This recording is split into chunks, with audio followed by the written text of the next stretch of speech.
1. I never thought delivering food could lead to this. Theme: Uber Eats/isolation/hidden door. Length: 6.5 minutes. I deliver for Uber Eats in a small Oregon town. Most deliveries are boring, drop-offs at apartments, late-night orders from stoners.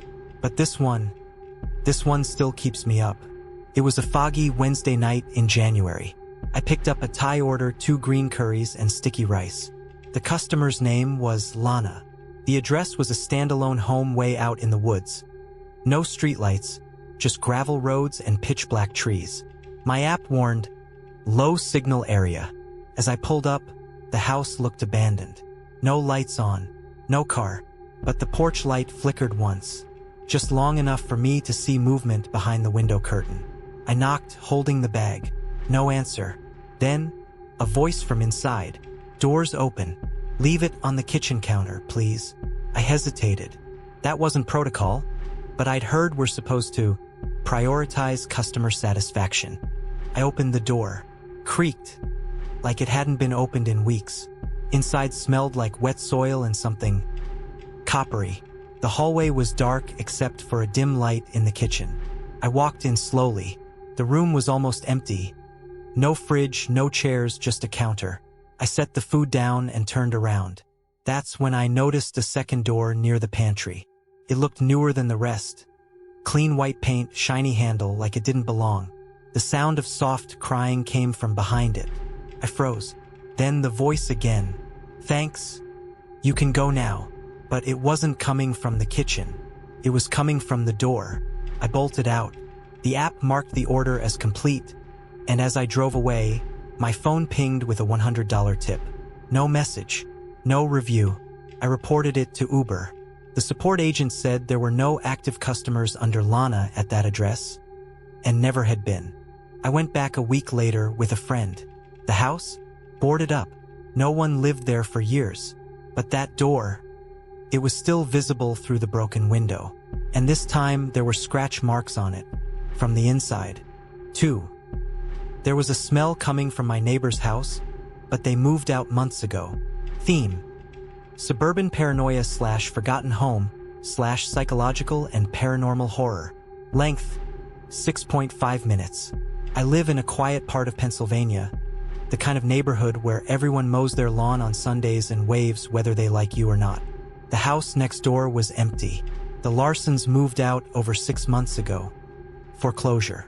Windows boarded up, grass overgrown. It was just another forgotten property waiting to rot away. Until the smell started. It hit me on a Tuesday. Thick, sour, like decaying meat and mildew. At first, I thought maybe a raccoon had died under my porch, but no, it was coming from the Larson place. Worse each day. Strongest at night. I reported it to the city. They said someone was assigned to check on the house the following week. A whole week? So Friday night, I grabbed a flashlight, hopped the fence, and went to check it out myself. The back door, oddly, wasn't just unlocked. It was open. I stepped inside. The air was heavy and wet. The floor creaked with every step. Furniture was still there. Couch cushions torn, mold creeping up the walls, dishes still in the sink, as if someone had left in the middle of living. That's when I noticed the photos. Family pictures still hung on the hallway wall, but the faces were all scratched out. Every single one. Some violently, claw marks that cut through the glass. But one frame was untouched. It was a picture of the daughter, maybe 9 or 10, standing in her room. Only, she had no reflection in the mirror behind her. I was staring at the photo when I heard it. A soft, wet dragging sound, like something crawling across the hardwood floor. I turned and saw nothing, but the hallway behind me was suddenly darker. The lights I had passed flickered, then died. I heard a whisper, "You're not supposed to be here," came from upstairs. I should have left, but I felt pulled, like something wanted me to see. I climbed the stairs. The smell was unbearable now. At the top was a door, slightly open. I pushed it. Inside was the girl's bedroom, doll parts scattered everywhere. A small twin bed. On the floor, a trail of fingernails, bloody, broken, leading into the closet. And then I heard breathing. From inside. Not loud. Just shaky. Fast. I stepped back, heart racing, flashlight shaking in my hand. Suddenly, the closet door slammed open. Nothing inside, but the walls were covered in crayon scribbles. Over and over and over again. The same sentence. I never moved. I ran. I don't remember how I got home. The next morning, the house looked sealed up again, like no one had been there for years. I checked the city records. The Larsons left that house in 2023. Their daughter, the one from the photo, she went missing a week before they moved. Never found. But sometimes, at night, when the wind is quiet, I still hear scratching, coming from their side of the fence. And that smell? It always comes back. 3.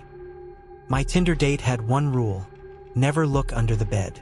Theme: dating apps / rules / paranormal horror. Length: 5.5 minutes. I met Emily on Tinder. She was stunning, funny, and somehow into me. After a week of texting, she invited me over to her place for dinner. I was pumped. She lived in a high-rise apartment just outside Denver. Everything inside was spotless, minimalistic, black and white decor, perfect lighting. The only weird part? Her bedroom. It was locked. She said, "Don't worry, it's just messy. I sleep on the couch sometimes." Dinner was amazing. Wine, good conversation, laughter. She excused herself to the bathroom, and as she did, I noticed something.